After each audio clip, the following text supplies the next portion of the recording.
Hi, I'm Danielle DeLeo Kim, Executive Director of Philadelphia 250. In 2026, the country will commemorate the 250th anniversary of American independence. So I invite you to listen in and get inspired to take action as Philadelphia 250 brings together thought leaders and changemakers to share what those founding promises mean to them now and in the pursuit to 2026.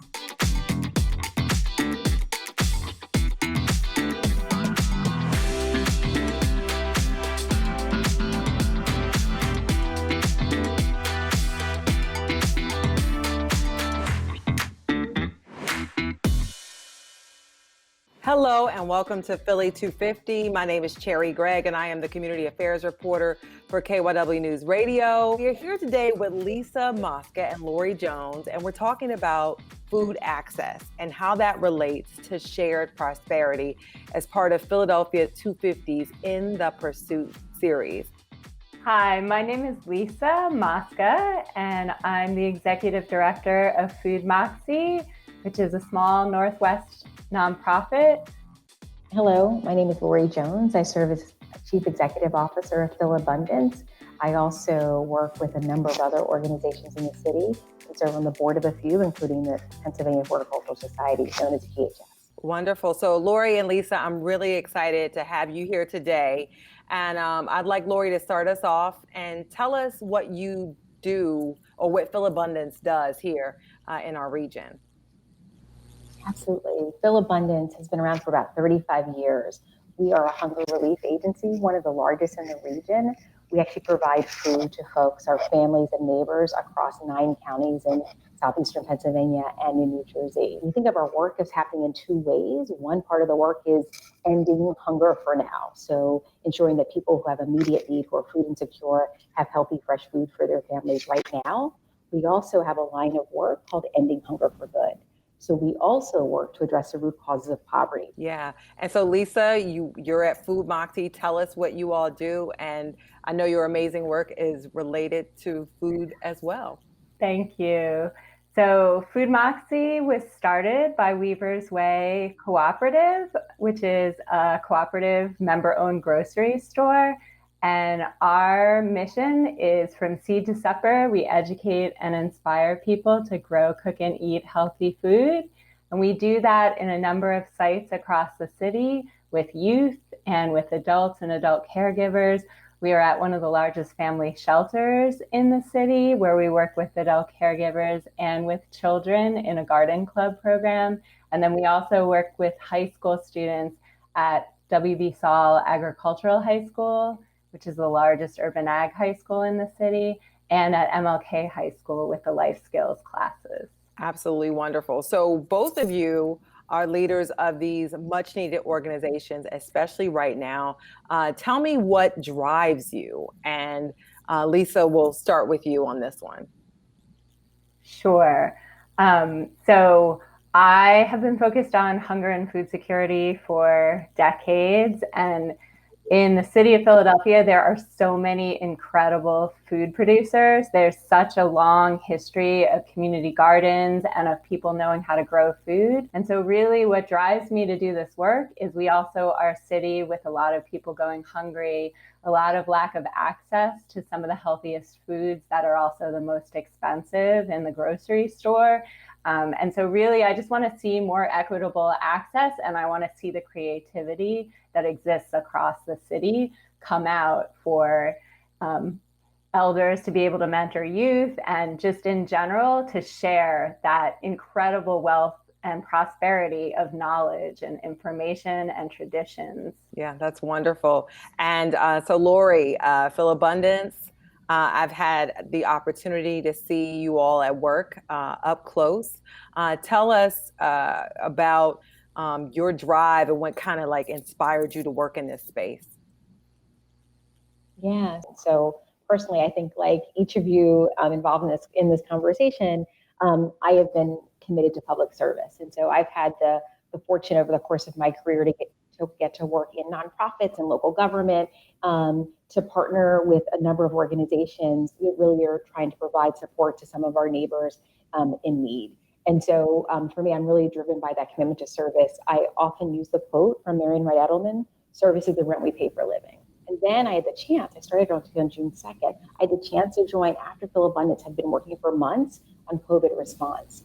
And so I'm joining a team that did incredible work to ensure that, as in the same way we all saw the food supply challenges, we all saw that things were costing more for everyday folks in grocery stores. Well, Philabundance saw that, right? And we all saw increased need, 40 to 60% more people needing access to food. So Philabundance, the team was able to fill that need to provide people with the food that they need to feed their families. And so you think about it, I've had the benefit of working in service and wanting to help people. And then now I get to lead an organization that is doing it and fulfilling folks' most basic need in really important ways. Yeah. And the theme of our discussion is shared prosperity. And I want each of you to take a moment because obviously, people were sharing food, making donations, partnerships, sharing resources, working together, volunteers working across organizations. Talk about what you see shared prosperity as being as this country gears up to be almost 250 years old. Yeah. No, that's exactly right. And I think, you can think of so many people who've talked about how important it is for us to work together. And so the reality is, if we really do want our city to thrive, if we want our neighborhood to thrive, if we want things to go well in our families, in our community, it's not going to, we're not going to be able to be successful at that if other people aren't successful. And so I think part of the concept of shared prosperity is that even if we think we're doing well individually, if our neighbor down the block isn't, then just as a community, we're not going to thrive. Yeah. And Lisa, I know Food Moxie tries to level the playing field by making sure people have access to fresh foods that are, you go to some places, it's extremely expensive to eat healthy, Yes, exactly. So we spend a lot of time focused on providing resources to students and to youth and to our garden club participants and to adults to be able to experiment with tasting different types of food, with cooking different types of food, things that you don't necessarily have the luxury of doing if you're on a fixed budget. A quarter of Philadelphians are living below the poverty level. That means you're living on basically $1,000 a month with a family of four, paying your rent, paying your utilities. If you have a car, you're paying for gas, you're trying to get to work, you're trying to survive. And you're not going to necessarily be able to go to the grocery store and buy fruits and vegetables, but we want everyone to have that access. And so we're always trying to be creative about ways not only to do that in our own programs, but to resource the people around us, including community garden elders and others, to continue to provide those opportunities. Yeah. And I think about both of you identified that there is not this equity, that there are some divisions in who has access to things. So I want to shift gears a little bit and talk about, Philadelphia 250 is focused on commemorating the 250th anniversary of the Declaration of Independence, right? In 2026. It's coming faster than we can even imagine. How do you see creating shared prosperity and your work to create that as connected to the founding values of freedom and equality that this country, was built on? I think sometimes people see people in certain situations and they want to judge. And it's really important in terms of understanding historical context for people to understand who has been at the table and who has not been at the table.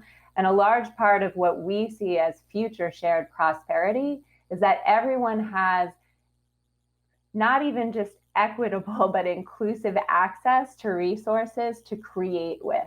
And that there's an incredible amount of creativity and ability to respond and to have resilience, but only when people actually do have the choices and they do have the resources. And we're constantly trying to be better at that and to look at how are our programs actually working to empower people for themselves and for their communities? And if they're not doing that, how can we do that better?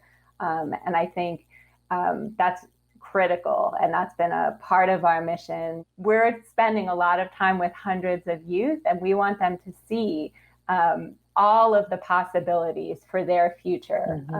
And that's what we anticipate shared prosperity being in 2026, is that those basic needs are met and people are focused on how to create an even better Philadelphia together. I think, one of the things, especially at this moment, 2020, we're thinking about public health, we're thinking about economics, we're thinking about racial injustices and racial equality.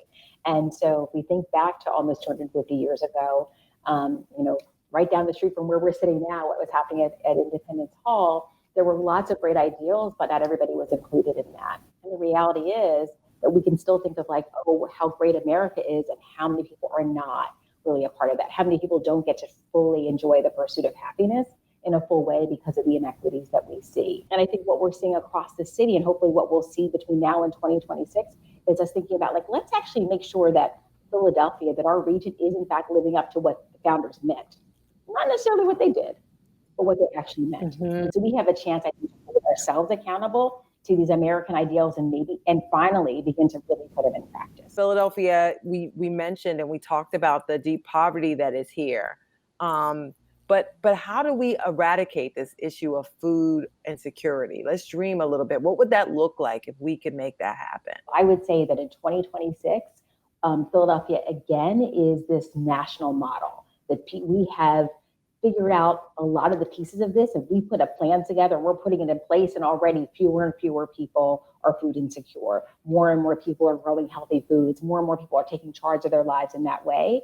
And we're doing it because we've come together with government at every level, nonprofits, and first and foremost, the people who need the services are driving it, right? They're saying, here's what I need, and helping co-create these solutions. And so we've got this plan in 2026 that says by X year, we're going to end this type of food insecurity in our city. We're going to end this type of poverty. And we're kind of have a plan. And everybody across the country is like, yep, they figured it out in Philadelphia. Right? And here's something that we're going to do. So maybe in 2026, we have the declaration of here's how we're ending poverty, right? So I'd say 2026, people are coming back to the Philadelphia region and saying, yep, they figured it out. We want to do that too. Yeah. And when we think about that, I mean, I love to think ahead and dream like that. Are there things that people can be doing now to help walk us to a 2026 where we're closer to those visions that you both had? Yeah, I'm a concrete thinker. I completely agree with Loree. I am constantly saying we should be our goal is to be working ourselves out of a job. I want to see more community propagation spaces around the city, because critical to being able to grow and control what kinds of food you want to grow. We have such a diverse city. We have so many newcomers. We have so many waves of past immigration. I learn something new every day about what people's favorite crop is that they want to grow that reminds them of their history. And in order to be able to do that, we have to have more spaces even than we currently have. And we're developing a network across the city. So that's one thing I would love to see more of. Wonderful, because people need to do more than survive. We want to see folks thrive, and how can we use this time to sort of shift how we think about things. And we gotta let's inspire people a little bit, because you both work in an area when you talk about food, it can warm your heart. And you probably have seen some amazing things happen right in front of you. Could you each give a nice story of inspiration that kind of keeps you going, even when it gets rough? And it's been rough.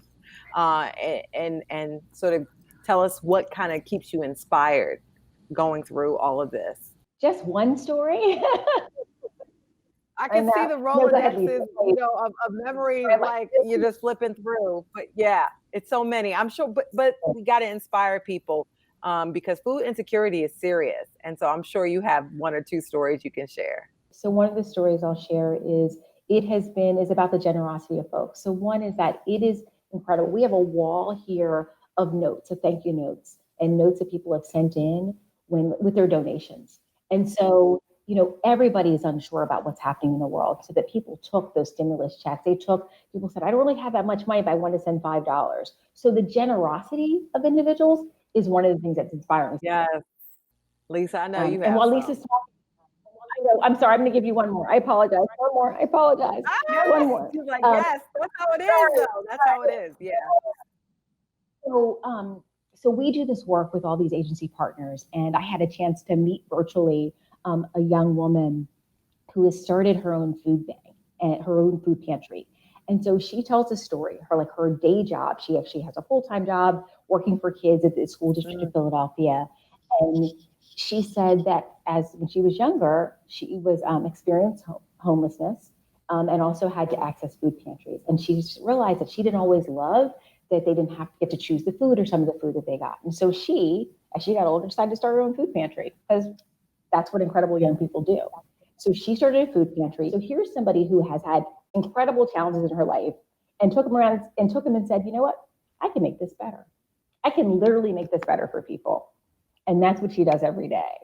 So if anybody's feeling like, oh my gosh, the world's coming to an end, oh, COVID's bad, whatever, like here's a young woman who said, yeah, here's a problem. I'm literally going to be part of the solution. If that doesn't make you like stop feeling sorry for yourself and realize that you too have to be a part of the change you want to see in the world, I don't know what will. Yeah. And that's like the lesson as we head to 2026 and 250. That's how you get to freedom and equality, is when you see things, you step up and you be part of the change. That's a beautiful story. All right, Lisa, what you got? It's inspiring. I can't follow that. Similarly, we have had so many people stepping up. We got an incredible letter, and as Loree said, we get thank you letters, and they're incredible. We got a letter from a woman who has been receiving produce and scratch cooking with it, and this is the first time that she had been scratch cooking, and she was thanking us, and she was saying how incredible it was that it was very hard at first. She had to go online, she had to watch a lot of videos, but now she would never go back. And I feel like that was inspiring for us because somebody is taking the time to work with the resources that we have to provide and doing something creative with it and coming out on the other end and feeling great about it. And that's, we want to be providing those resources to people so that they can decide what to do with their cooking. Yeah, and Philadelphia, I have to say, is one of the most generous, and I've lived in a number of cities. It's one of the most generous cities I've lived in. And like Loree said, $5, whatever amount they can give, they always give. I enjoyed chatting with you ladies. Loree Jones, Lisa Mosca, thank you so much. And this has been Philadelphia 250.